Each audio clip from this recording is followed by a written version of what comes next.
Je suis Nicolas Morales et je suis en classe de première ES.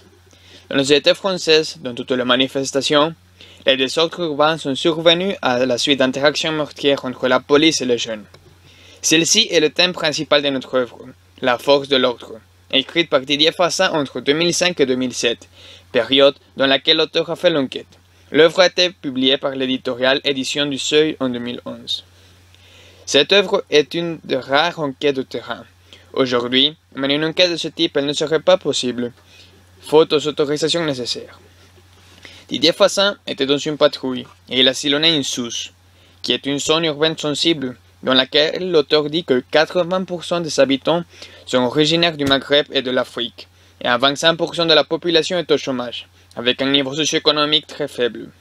Cependant, les policiers de la brigade anticriminalité de la région parisienne proviennent souvent de provinces, de milieux sociaux souvent modestes, entraînés à l'affrontement et très autonomes.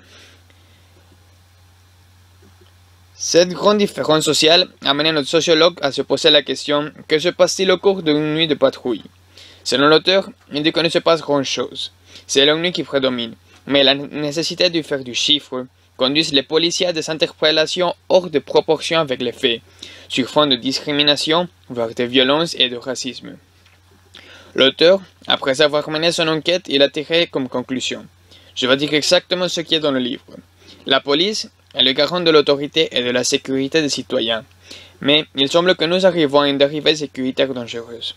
Son action, souvent inappropriée et utilisée à des fins politiques, qui institue la question sécuritaire en réponse à l'inquiétude de la société. D'une écriture alerte précise, ce livre montre que la force n'est pas la violence et que la police risque de n'être pas que le garant d'un ordre établi. Personnellement, j'ai beaucoup aimé ce livre, car l'auteur nous raconte d'un point externe que se passe vraiment dans la nuit des patrouilles, et non ce que les journaux et les politiques veulent nous dire jour à jour.